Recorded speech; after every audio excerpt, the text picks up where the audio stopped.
Okay. That is a new aspect of Zoom. They now let you know that you're being recorded. So, which is interesting. So, nature apps. This was recommended. A fellow librarian gave me a list of apps she saw in a magazine she thought was really cool. And Tim and I were talking. We decided it would be a lot of fun to just sort of jump in and explore. So, let's get started. All Trails. I don't know if anybody's used All Trails before. It's sort of the big player in the room as far as this kind of app goes. And there is a free version and there is a paid version. The paid version offers you a bunch of different opportunities that you don't get in the free version. Obviously, you can download maps for offline navigation. There is something called the off-route. Oops. And 1 second, I'm just trying to, oh, there we go. Off-route notifications. So if you turn that on, you've downloaded your map and you turn on off-route notifications. If you're hiking and you take a wrong turn, after 50 minutes, they will send you a message and telling you that you are off route and do you really want to be, or do you want to backtrack because you don't want to get lost. They also have something called Lifeline. You can work with 5 different people who, if they have a cell phone or email, and you basically give them your route, your expectations of where you're starting and where you're ending. And they will, again, if you do not show up at where you say you're going to show up, they will send a notification to the people who are connected to that trip. But also, too, you can easily send formatted notifications to the various people on Lifeline. So then that's just another safety aspect. There are real-time overlays in the paid version. Basically, they include,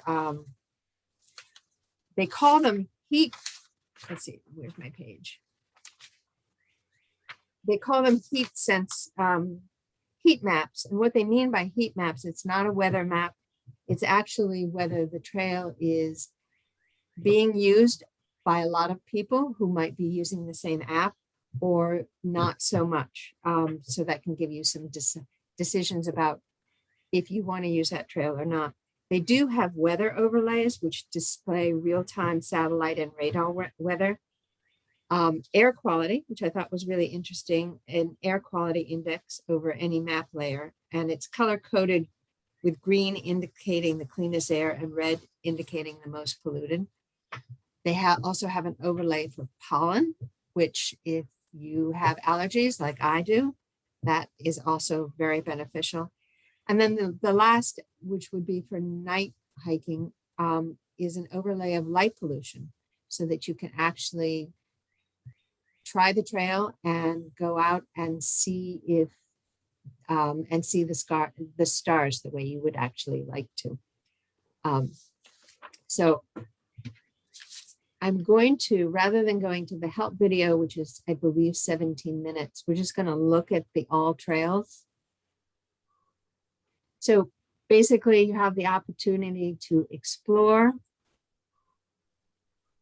which gives you,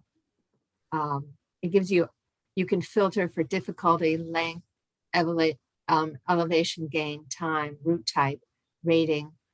And they have also different filters for activity type, attractions and suitability, and traffic and trail completion.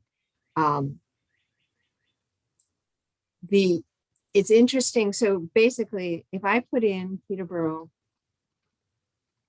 New Hampshire, this will give me a list of the trails that are in this area. Interestingly enough, if you see a number, that means there are 2 different trails. There are 3 up here, so you can zoom in. So once you choose a trail, and I love this one because I don't know where No One Falls is, but I do know where Noon Falls is. If you click on it, on the name, it will give you the information that you're looking for. It will give you the trail, and this is where you can print it. And then information about the trail, the length, the elevation gain, what you can expect.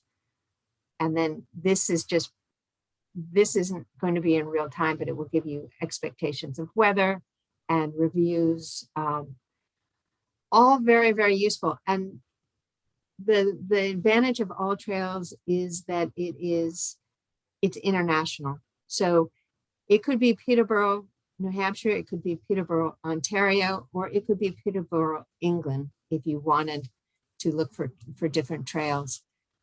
The plan is basically, you can add it to a favorites list. You can add it to another list of trails that you're hoping to try on one particular weekend. You can add it to your maps, and you can also create a map, which is sort of interesting. So basically, if I click on that, I can either draw on this map and make some changes, or I can upload something from a file, create a description of what I mean, how I mean to use this map, and also select waypoints, and then save my custom map, and then use it when I am ready to go out on the trail.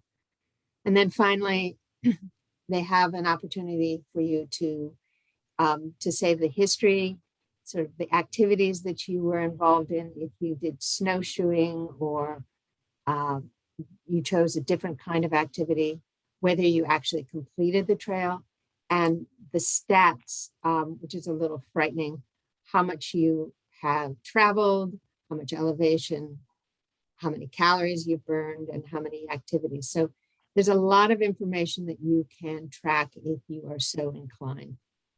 So that's All Trails. Speaking a little closer to, and the help video is worth it. It's just 17 minutes, so I'm not going to try to do it with this one. A little closer to home, not quite as smooth, is the New Hampshire Trail Finder, but worth noting because it's being created locally with the participation of trail managers. So it is very sensitive to what is happening in the state, and the trail managers are very much in support of it. I wrote that it includes smaller trails that might not make it to national sites, but that's not necessarily true. I found when I was playing with All Trails versus the New Hampshire Trail Finder. This is still a website in development, and they are trying to get trails and resources into the website. So it's still very much a work in progress. You can print out maps, you can search by activity or category. It allows you to keep track of trails that you've completed, tag favorites, create wish lists, and the such. It also is giving you, they're also trying to include local resources for accommodations, which is a very, very good idea. It's still, again, a work in progress. And it has a blog which talks about local trail issues and new ways to use Trail Finder. And let's just take a look at that site. Excuse me. So basically the menu, find trails, which is the same as start exploring, trailside services, if you're looking for food or accommodations, the trail talk, that's the blog, popular searches that other people have been involved in, earning badges, learning more about this whole adventure. But let's just go into find trails. So these are all the trails for New Hampshire and Vermont. You can basically filter by activity, snowshoeing, also horseback riding. Let's see what's available for horseback riding. And difficulty level, let's make it moderate. And I only want to take my horse out for 4 miles. And I'm just going to take a chance and I'm going to see if there are any trails near Peterborough. Oops. All right. And I will search. And yes, now if I had a horse, I could go to the Greenville Recreational Rail Trail. And again, click on the name. And this is the information, the way it's presented for Trail Finder. You can add it to your trail log, you can add it to a wish list, or you can make it a favorite. And here's the information basically on the trail. There's a trail map, which shows you the trail. And this is sort of interesting. Right now, it's giving you a satellite photo with a trail over it, but you can change that to just map, or you can change that to terrain.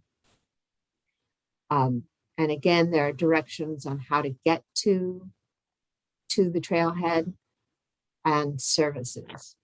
Now, services is, as I was saying, is a work in progress. They're not as local as they want to be. They're trying to enlist various nonprofits as well as restaurants and hotels to participate. So right now, they only have a few things up, and probably something that you're not going to travel 35 miles to go to Flying M Farm. Although it is a female-owned and family-operated homestead, which sounds pretty interesting. So that is Trail Finder. And at this point, so if you go to the trail map, oops, and pull down here, you can print all this information so that you can use it offline. And if you print the page, it's going to show you the trail overview, the descriptions, and then the map below as well.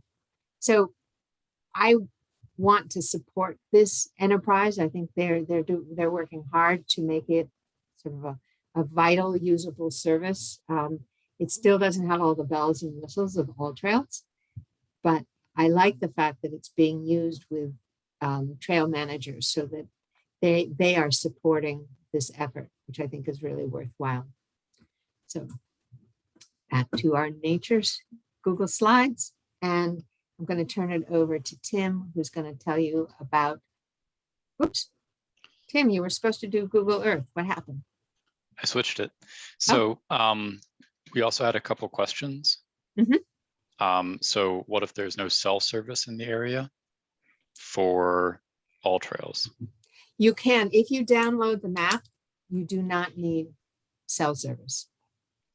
And then you mentioned something about how if you were off trail for a certain amount of time, it would let you know that you were lost. Yeah. Is that was that 15 minutes or was that 50 minutes? And can you change it? I don't know whether you can change it. The default was 50 minutes, which seems awfully long to me. But you do, if you have downloaded the trail and you press navigation on all trails, you will see, if you look at your phone, you will see if you're going off the trail.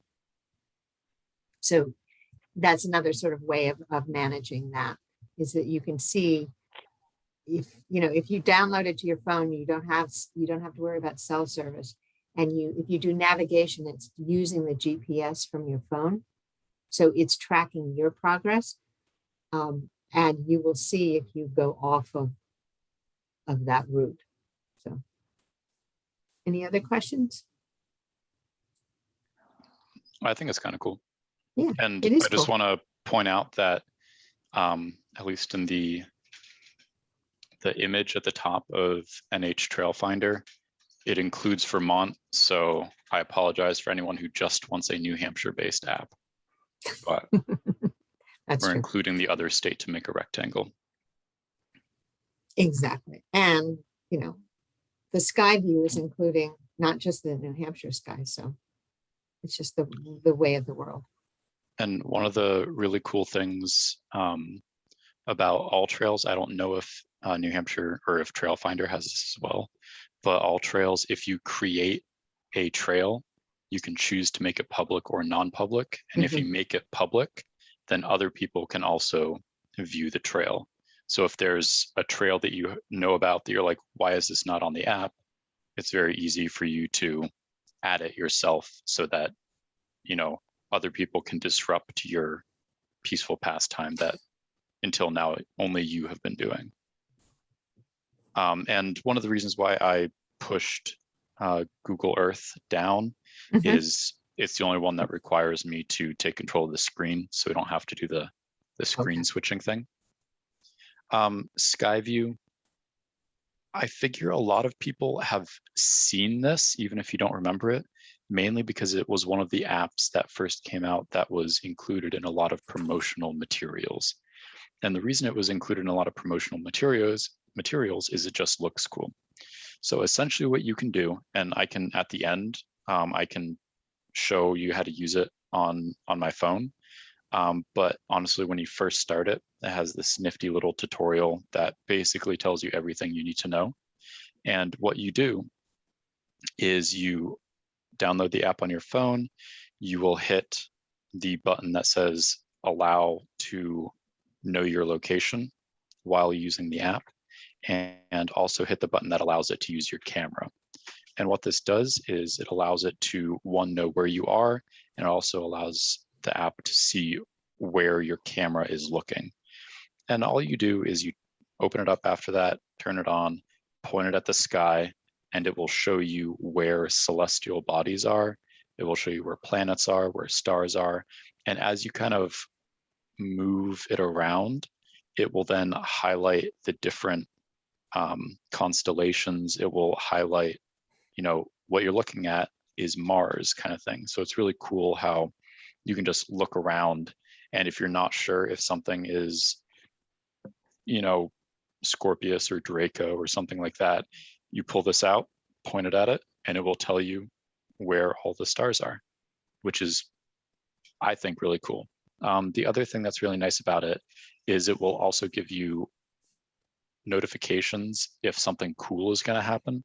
So if there's going to be like a meteor shower, or if there's going to be a comet that only comes into contact with the Earth every 100 years or something like that, where you can see it, it'll say, hey, you can look up tonight and see this comet, blah, blah, blah, blah, blah.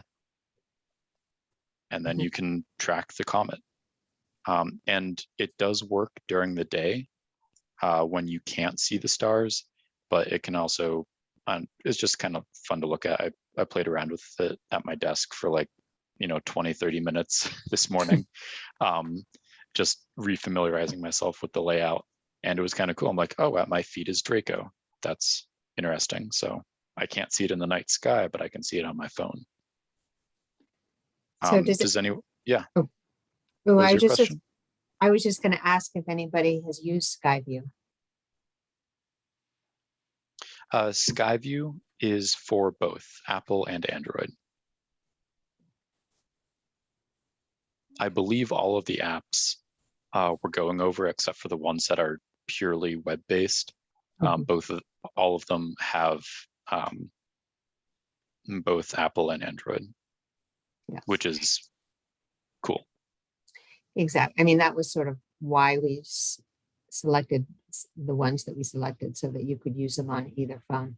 But I love Skyview, and I love using it in the daytime and having the constellations sort of pictured on my wall, so that I know, if I could see it, that's what I would be looking at. It's sort of cool. All right. Well, let's move from sky to land. Oh, to birds. Sorry, birds. We have two bird apps that we're going to look at. Merlin Bird ID. It's created by Cornell University, has an amazing ornithology department. And basically, Merlin identifies birds by image, by what you saw. And I think the easiest way to see what this app can do is just to watch this short help video. Hold on 1 second. There we go.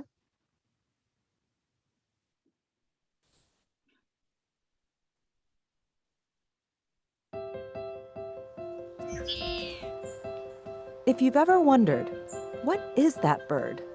Let Merlin help you unlock the mystery. Merlin is a new app from the Cornell Lab of Ornithology. It makes bird identification easier by showing you the birds in your own area that match what you've seen. Merlin asks you a few simple questions. When and where did you see the bird? What did it look like? And what was it doing?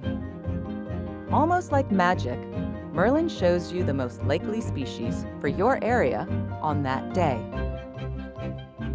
But these aren't wild guesses. Merlin knows which birds are near you by tapping into eBird, a database with millions of sightings from birders around the world. It finds out which species you're most likely to encounter and tailors results for your location. Browse Merlin's shortlist of photos to find your match. Once you know the name of the bird you've seen, a whole new world opens up. Listen to sounds. Learn more about where the species lives. Tell your friends about your new bird. Then, go find another bird to identify. Whether it's your first time watching birds or whether you've always wanted to learn more, Merlin is ready to help. Download this free app from the Cornell Lab of Ornithology today. Oops. Okay, so that's the Merlin app, and it's pretty wonderful, but I don't know about you, but most times I can hear the birds, I can't see them. So what Cornell has developed is something called BirdNet, which identifies birds by their sound. And again, just like Merlin, you need to give the app access to your location information. And once you've identified it, you have 3 sites where you can learn more. And rather than trying to switch to BirdNet, which I've been using in the last couple of days, and it's very, very cool. I'm just going to play this short help video.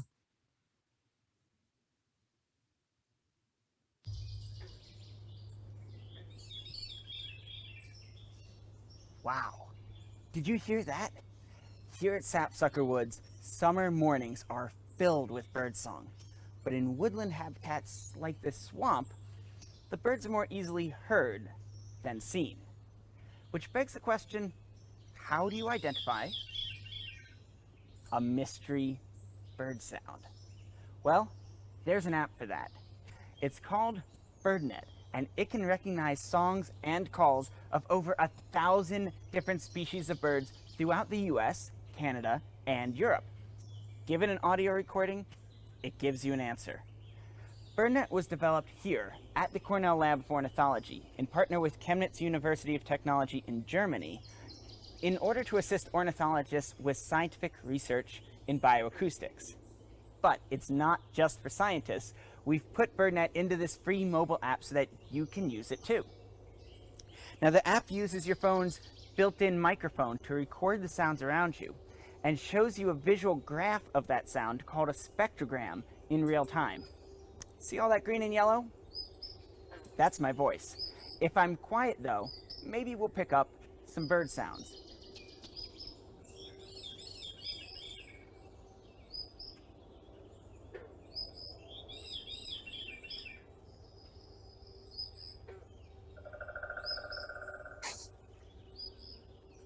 Nice. I'm gonna pause that recording because I think we got multiple different species on the spectrogram here, and you can actually see the visual differences on the spectrogram between them.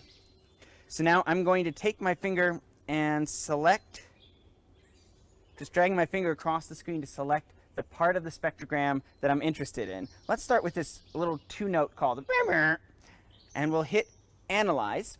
Now, the app is going to use date and location information from my phone to narrow down the list to only birds that are likely in my area at this time of year, and then it's going to compare the sound snippet to all of those species and give me an answer. It says Eastern Phoebe, and under that it says almost certain. That is a confidence rating that tells you how confident the app is that its ID is correct. In this case, very confident. Let's try a different sound. What about that low drumming we heard at the end there? See on the spectrogram, it's this low bit at the very bottom. Let's see if it can identify that. It's identified the Phoebe again above that sound, and then pileated woodpecker, uncertain. So it's having a hard time differentiating that pileated woodpecker from the background noises of the road, the higher noises of the Phoebe, lots of stuff going on at once. And the app is doing its best to identify everything at once. Let's try this really cool loud sound that was the downward spirally buzz. Hit analyze, and it will give us very almost certain. Very cool. Now, if I want to learn more about this particular bird, I can hit the blue arrow next to it, and it will open up 3 web page options. The first one is the Wikipedia page on Veeries.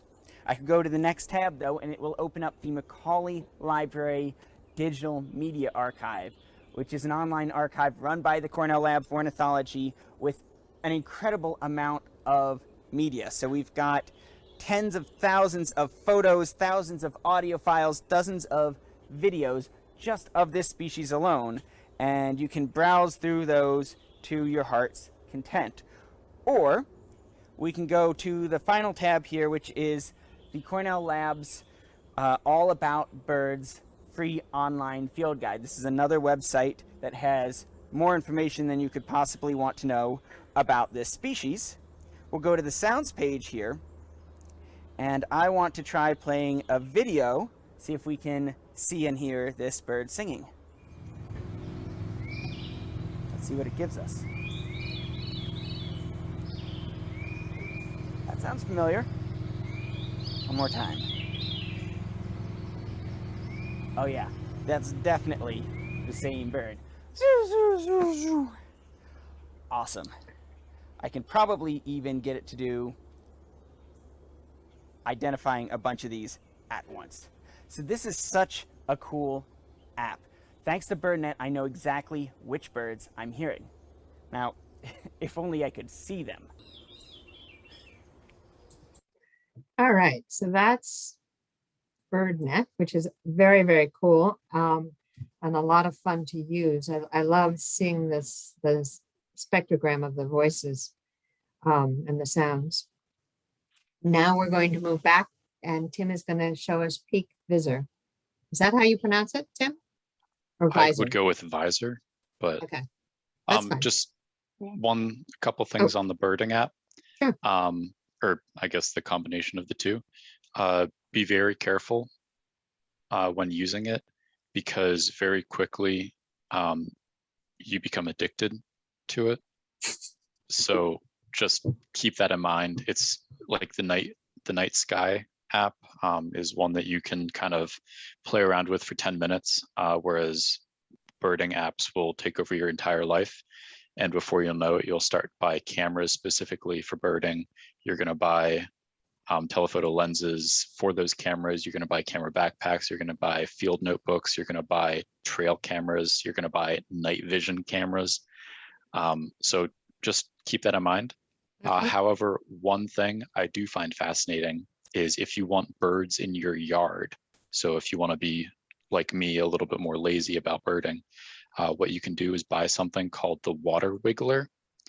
And it sounds hilarious, but I love it. It does 2 things. Well, it does one thing with 2 outcomes. What it does is essentially you put it in a small pond or in a bird bath or in whatever you want the birds to drink from, and it just wiggles. And what that does is it makes it so that the top layer of water doesn't get that film on it that makes animals not want to drink it. The other thing it does is it makes it moving water, so mosquito eggs don't really work. So Wow. if you take anything from this about anything I say, buy a water wiggler. Just so you can say I own a water wiggler. There's kudos to that. So, all right. Well, thank you. And so, yeah. oh. Did anyone have any questions about birds Has before it- we move on? Yeah, and has anybody used those apps? Okay. And it's good, Tim. We're introducing people to a lot of new material. This is very good. Highly addictive new material. I just used the Sky app, and I suppose you're supposed to use it at night, right? Yeah, so you can use it night or daytime, but night helps you figure out where you should be looking, and daytime is more for fun. Okay, because the thing that I used to go to the Hayden Planetarium in New York when I was a kid, and I loved it. And I love that we have night stars, that we can see the stars at night here in New Hampshire. So there's a great thing to use. That's great. And what do? You point it at the sky? And I got the Skyview Lite, and the other one is $1.99 more. Mhm. I mean, I probably is, but if I bought everything that was $1.99 without trying it, I would be bankrupt. Well, Yep. So, you know, yes. I like to try it out. But what are the features that the $1.99 gives you in Skyview? It basically doesn't yell at you for ads. It also has some offline capability, which really isn't attractive to me in any way, shape, or form, because if I'm using it, I'm probably going to be using it with GPS and all that stuff. Right. I looked at the list of differences. I honestly can't remember it off the top of my head. I didn't find it worth it. I found it worth it if you want to support the developers, which is so, I mean, if you get the light version, you use it a couple times and you think this is something I actually really like, it gives you a way to, you know, give back to the developers and encourage them to keep using it. Right. That's the nice thing about that. So it's supporting the developers and not getting ads. Yeah, and it's relatively cheap. I mean, you know, I always conflate everything to movie prices when I was a kid. So, you know, if I get 2 hours of entertainment for something, I value that at $6 or $7. So if I use this thing like for 4 nights in a month, I'm getting my value's worth. One thing I do want to say, if we go back to stargazing for a second, is if you want to look, you can use Google Maps to find what are called dark spots. In New Hampshire, we're lucky that we have a lot of places that, you know, you can go outside your house, look up and see stars. In a lot of places in the US, you can't do that, which is sad to me. But there are like legitimate dark spots that just have no light seepage. There are, you know, about 30 to 40 in the US. But if you're ever at a national park, you can look up and see if that national park has a dark spot if you want to go stargazing. And it looks phenomenal. I mean, New Hampshire is in many ways a dark spot, certainly compared to the New York metro area. Oh, yeah. Exactly. So, And oh, sorry, I go had a ahead, Mark. question About, actually, I thought this was about the, originally, I forget what the title, but it's the, you know, what they call the cloud. That I thought you were maybe going to talk about the cloud something. And I have all this stuff with Microsoft data in the cloud, and I realize it's too much on Microsoft Cloud. And I just wanted to get an opinion from you with, you know, about how useful is Microsoft's cloud and how user-friendly is it? And I mean, it's fairly user-friendly.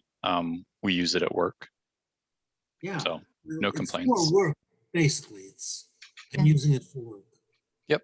Mark, I would encourage you, if you are around tomorrow from 12 to 1, to do the tech drop-in, and then you and Tim can talk about that in more detail and make sure that you're doing what you want to be doing. And forgive us, we were supposed to be doing cloud storage today, And we just got so captivated by these nature apps that we ditched the cloud and went for the forest.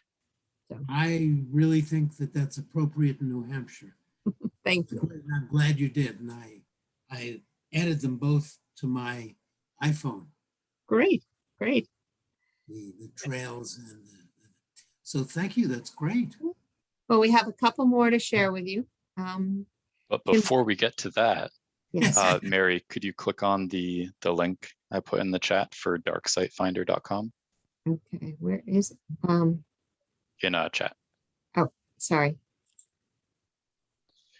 So I just Mark. want to preface this by saying New Hampshire is absolutely beautiful for looking at stars.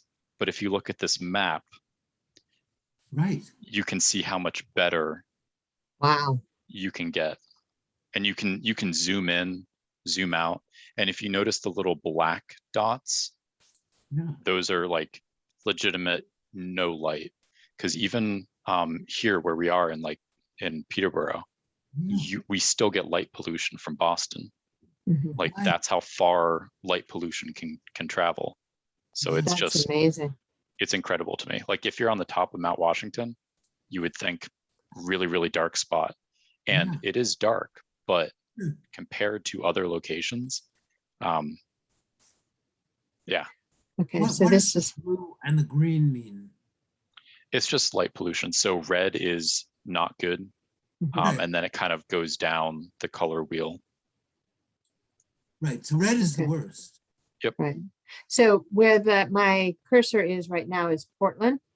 Up here is Montreal. I'm assuming this is Boston. Wow, Down that's a little bit's amazing. Boston.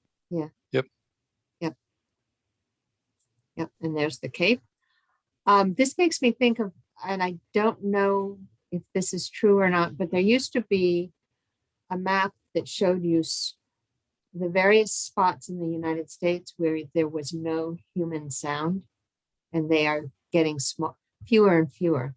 There was one on the Olympic Peninsula, but this is fascinating just to see what we're doing to our environment. Okay. Yeah. So back to, let's see, present. There you go. Okay. So peak visor.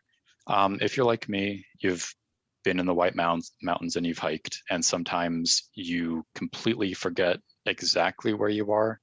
I mean, you're in the White Mountains, but north, south, east, west, I have no idea. I'll look at the sun and then I pretend like I remember. Never eat soggy wheat.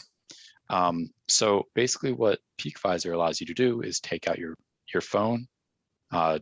Once again, you have to enable it for your camera and you have to enable it for your location. And you basically just hold your phone up, look around, and it will mark, as you can see on the image, it will mark all the different peaks. If you want more information about a peak, you can click on it. It also has some light trail ability, but I would use one of the first two apps we talked about over this for finding a trail. But if this is the only one you have access to, you can point it at a mountain, you can click on it, and it will say the height difference you're going to go up and down is this.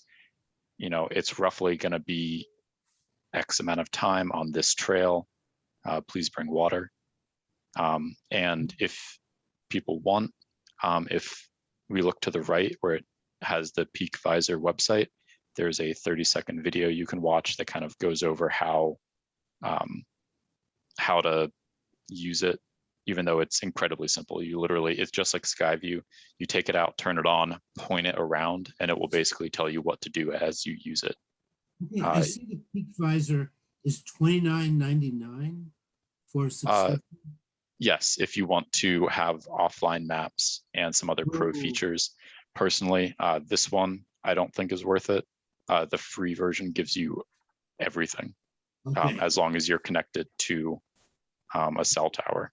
So, and that's becoming less and less of a problem in terms of coverage. Oh, that's Peak Visor Pro. Yep. It's 29.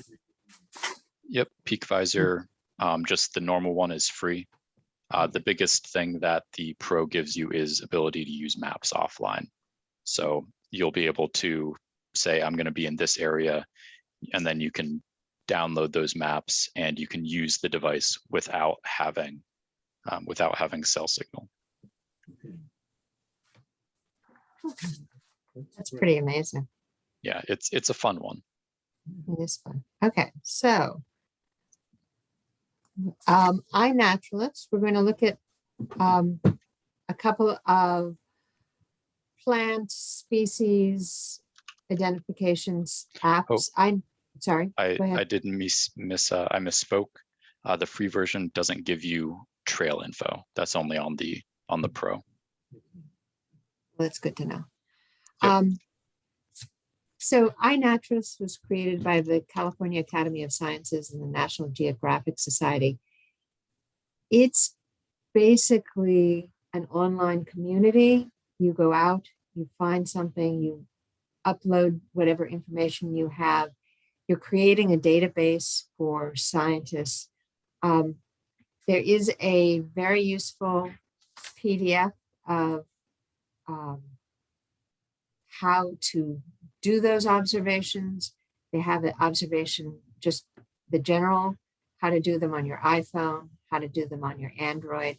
It's pretty straightforward. And I'm going to just play this short video. This is one of the help videos that they have. They have a lot of tutorials, but this one just sort of gives you a sense of what iNaturalist is.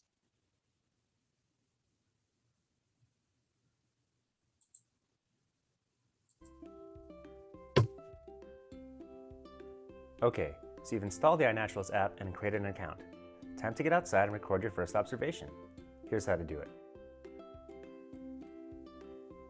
Any living thing, like a plant, animal, or fungus, can be an observation on iNaturalist.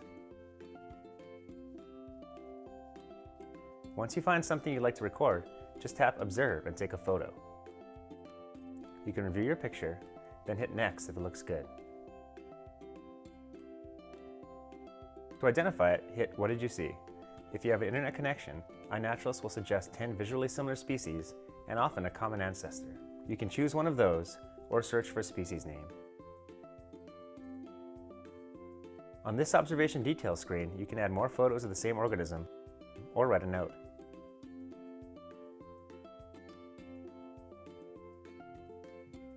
The date, time, and location have been automatically added. You can also change the geoprivacy of the observation, mark whether it's captive or cultivated, or add it to a project. Once you're finished, just hit Share and your observation will be uploaded for everyone to see and identify. That's it. Keep on exploring and sharing.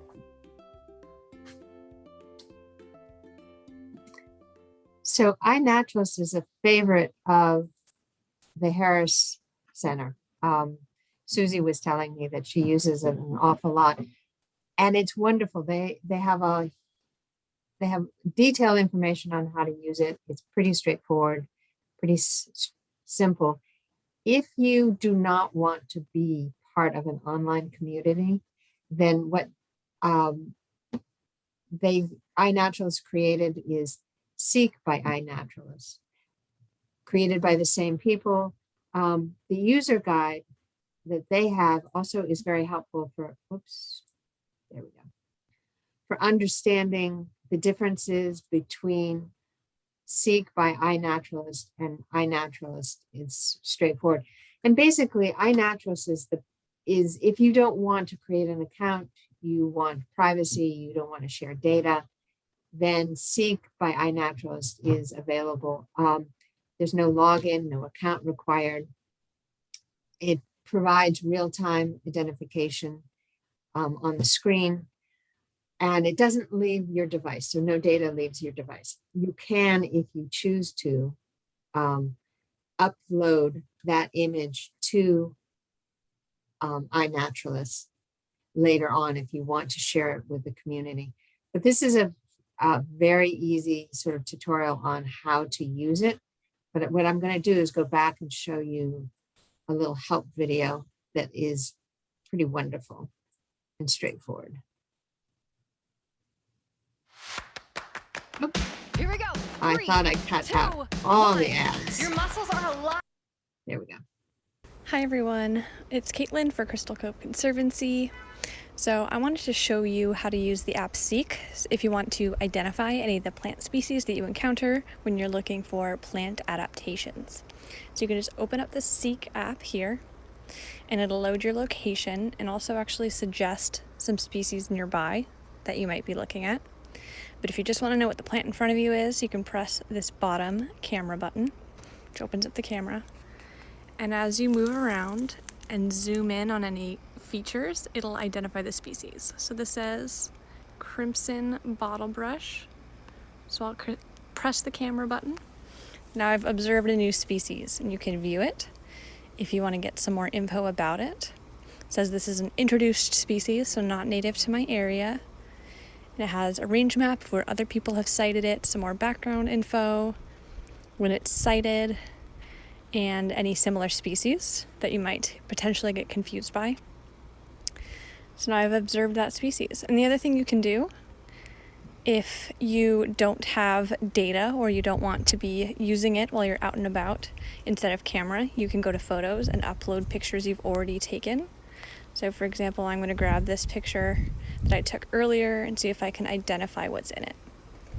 And it tells me the genus that it's in, at least. It definitely works best in the field when you can move around, but it can hopefully narrow down if you have a picture as well.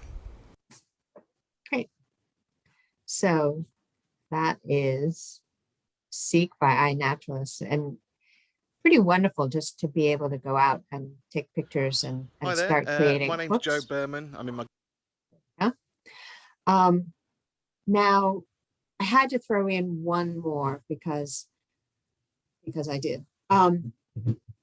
PlantNet is an app that's available that is also a community citizen science project by French botanists.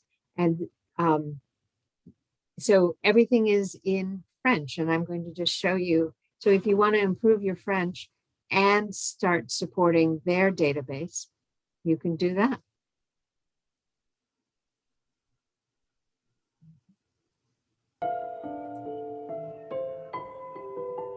And we won't watch the whole thing, but it's pretty wonderful.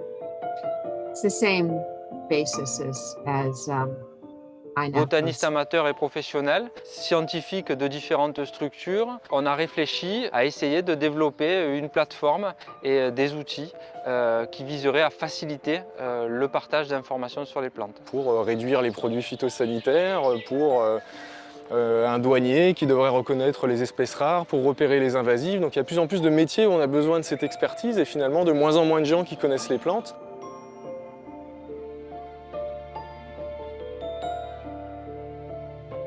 Le projet il s'adresse à beaucoup de communautés différentes, donc qui vont vraiment du grand public intéressé d'apprendre à reconnaître les plantes qu'ils rencontrent lors des balades du dimanche, jusqu'aux professionnels, des paysans, des gardes forestiers qui vont avoir besoin d'outils d'identification pour savoir quelles sont les plantes visibles autour d'eux. Et puis ça s'adresse même aux chercheurs, aux botanistes qui eux vont plus vouloir récupérer les observations récoltées à travers cette application pour en tirer des conclusions sur la répartition des plantes, leur évolution dans le temps, dans l'espace, etc. Okay, so I just thought that was a lot of fun and I wanted to share that with you, especially since in July, our first tech class that we're having is we're going to explore our new language app, Mango. So you can practice your French by using PlantNet and work on Mango for your French. So any questions about the plant iNaturalist or Seek or PlantNet? Okay, then let's move on to Google Earth. Cool. Google Earth. All right, so I am sharing my screen. Hopefully everyone can see that.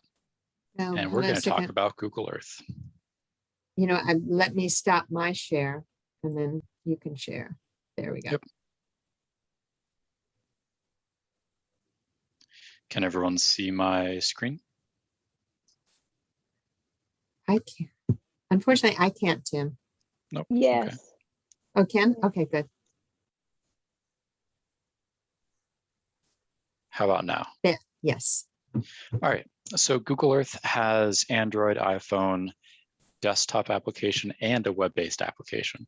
So pretty much on anything, you're all set with it. You can think of Google Earth as kind of a souped up Google Maps. And I'll go over some of the interesting things you can do with it. This is a program that does a lot. So feel free to ask questions at the end. And if you want, we can also put together a class specifically on Google Earth because it is just a massive application. So in the slide I'm showing you, you can see some of the things you can do. Orbit the world to see stuff. You can randomly find a location. And one of the nice things is the last one, which says discover new places with knowledge cards. What essentially this allows you to do is go somewhere in Google Earth, and there will be little things like points of interest that'll pop up on the map, and you can click on them and you can learn more about it. The other fun thing that Google Earth has spawned is GeoGuessr, which I have a little link to. And what GeoGuessr is, I don't know if you've ever seen it, but it's something I watch just in the background because I find it relaxing, is a game where it will plunk you randomly somewhere in Google Earth, and you have to point on a map and guess where you are.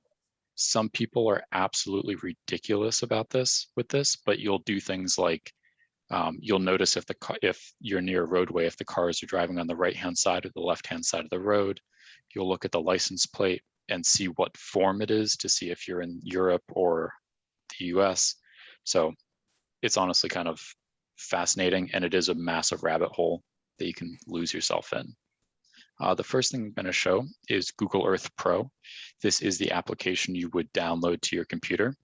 If anyone can guess, we are looking at Peterborough, and it may be difficult to see, but there are little points of interest icons that are all different.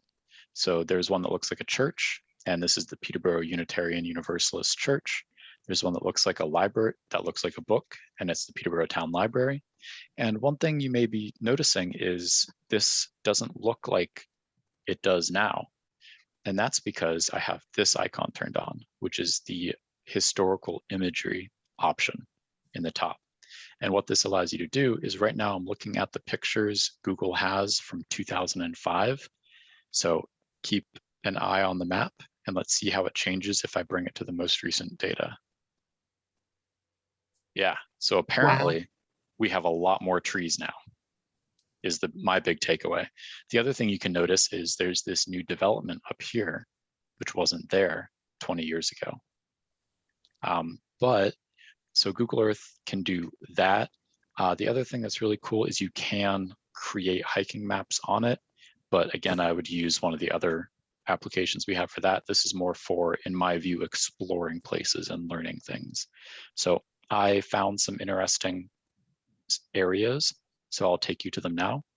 And you can basically put a pin anywhere, and you can save that as a place or a point of interest, and you can go back later if you're logged into your Google account, and you can bring up those points of interest, and you can write notes about what you did there or what's really interesting there, and you can share that with other people.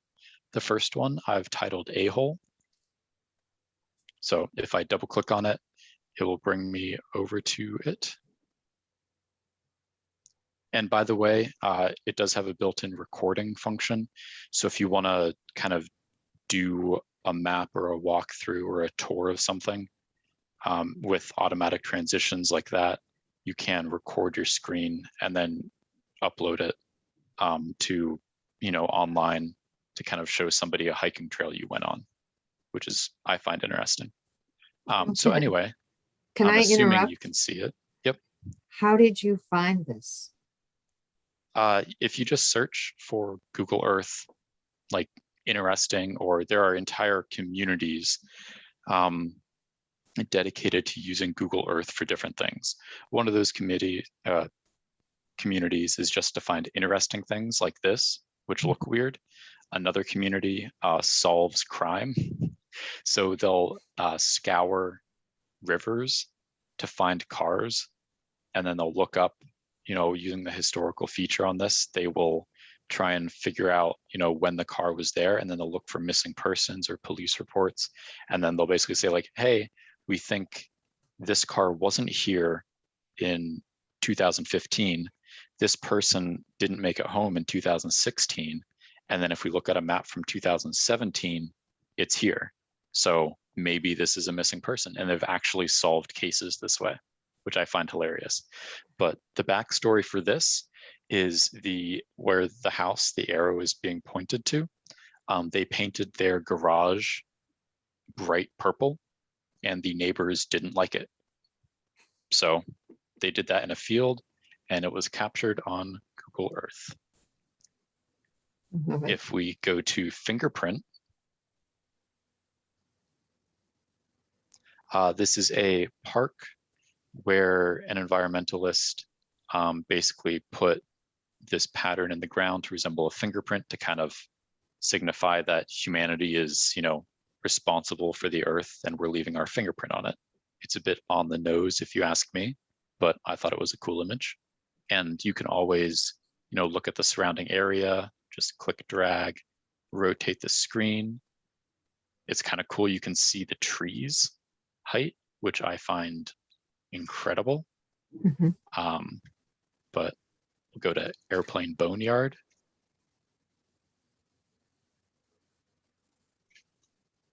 So this is a place in Nevada where airplanes go to be decommissioned and die. And I find it kind of funny to look at this after looking at the fingerprint, because we just have a huge area that is just used to store airplanes. Good use of resources. I don't really know why they aren't scrapped, but decommissioned airplanes. And if you want to find anything, you can go to the search bar in the top left, but we're going to go to aliens. We're going to skip over the pond. Actually, no, we'll go to the pond.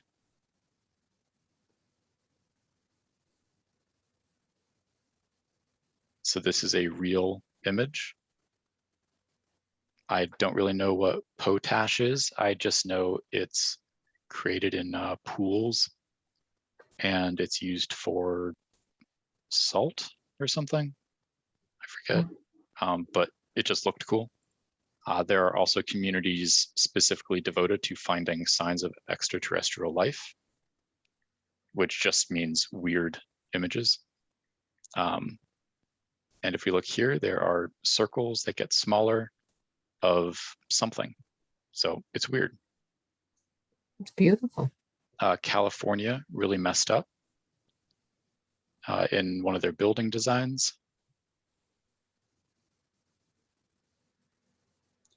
And this is the National University Naval Base Learning Center. They probably should have thought that through. And the last one is a very light one. And this is called Heart Lake. And somebody built a lake in front of their house in the shape of a heart. So if you were in this image, is there a simple way of knowing where you are? Yeah, so on the bottom right, you can see where your cursor is. It'll give you, and it may be hard to see, but it'll give you the latitude and longitude. Okay, great. But an easier way is just to put a pin in it. And then if you open up, you can then look at the properties of the pin, and it will tell you where you are. Does that relate to the street view?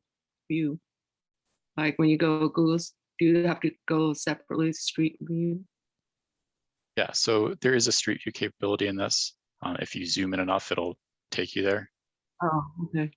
And then you can, these people are probably richer than I am. And you can just look around. Wow.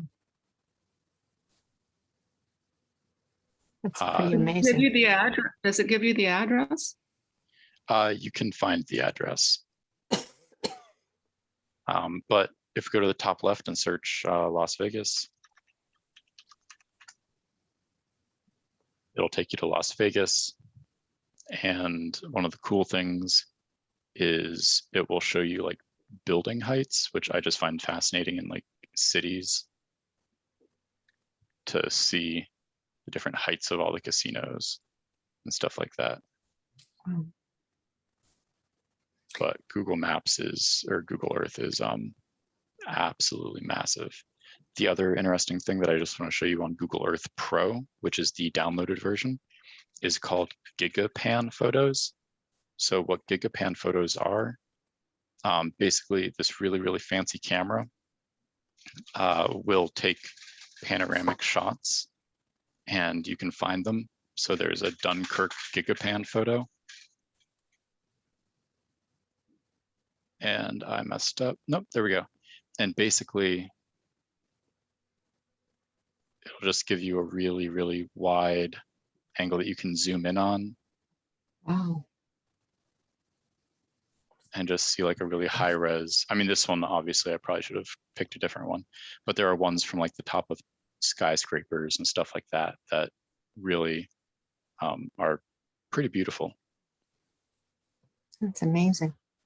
And then Google Earth, the web-based version and the phone versions are very similar. So you'll get a sidebar like this, and you'll get a map like this, and it's similar to the Pro version. It's not as fast or responsive, but one of the most interesting things to do here is if you click on Voyager in the left-hand side, if you just have some time to kill, you can see all these people have created different like trails or stories, however you want to see it. So if you're interested in seeing waterways from space, you could click on that. Time lapse of, you know, how fast Nevada, like Las Vegas, has expanded.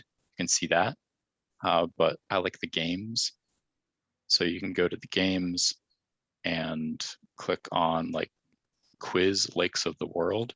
So not only do you get to see, you know, all these beautiful areas, but you can learn about stuff. So quiz lakes of the world.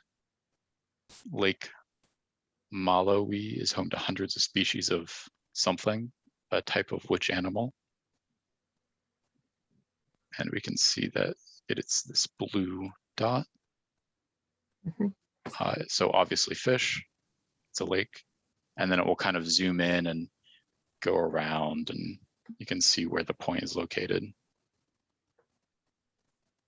And this is the view you would get if you went there. Wow. Yeah, I think we definitely need to do a full class on Google Earth. This is amazing. But I mean, and users can upload photos. So if you want to go on a trail or something, you can actually follow the trail, and you can just look at pictures people have taken along that trail. It's honestly, I feel like I'm doing a disservice to it by not super going into it, but it's so full featured, it would take hours and hours to fully talk about it. But the big thing I want to leave you with is it's free. And if you go to Google Earth online, click on Voyager, you can go through all of these interesting informational things. So time lapse of how our planet's warming. You can look at iconic parks. It's just really cool. Very cool. Very cool. Okay, so if you want to give me back the screen. And so our last one, oops, tick spotters. And Doris, you sent that to me, and it's just a website, but given how ticks are taking over our world, this is really useful. And you just basically click on the link.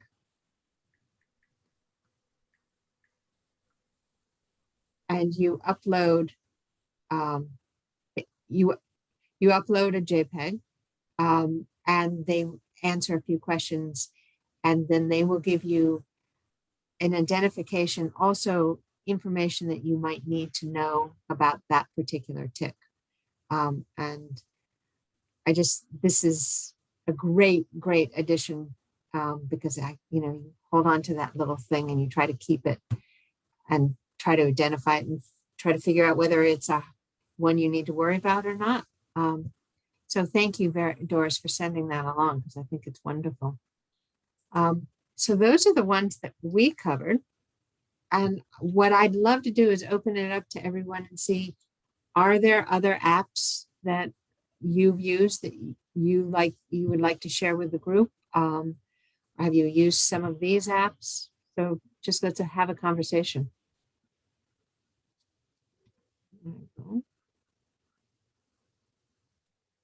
So anybody have any apps they want to share?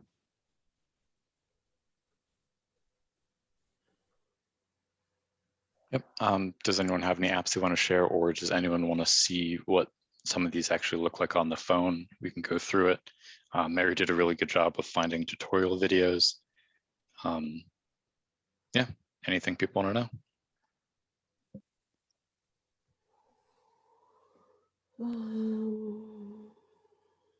All right.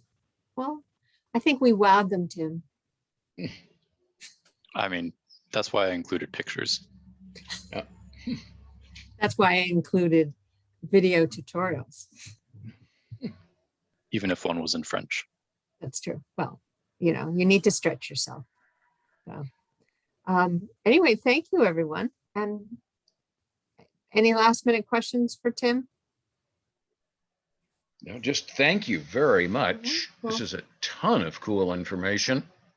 It's a lot of really educational ways to not do the dishes. Is basically how I think of it. So enjoy, and if you come across anything that you'd like to add to this collection, let us know. And the next time we do this, we'll consider putting it back in the queue. So, all right. Well, thank you very much. Thank you. This was great. Good. And again, Tim is at Tech Drop-In tomorrow. And I'll be sending out the notification for July classes. We will be doing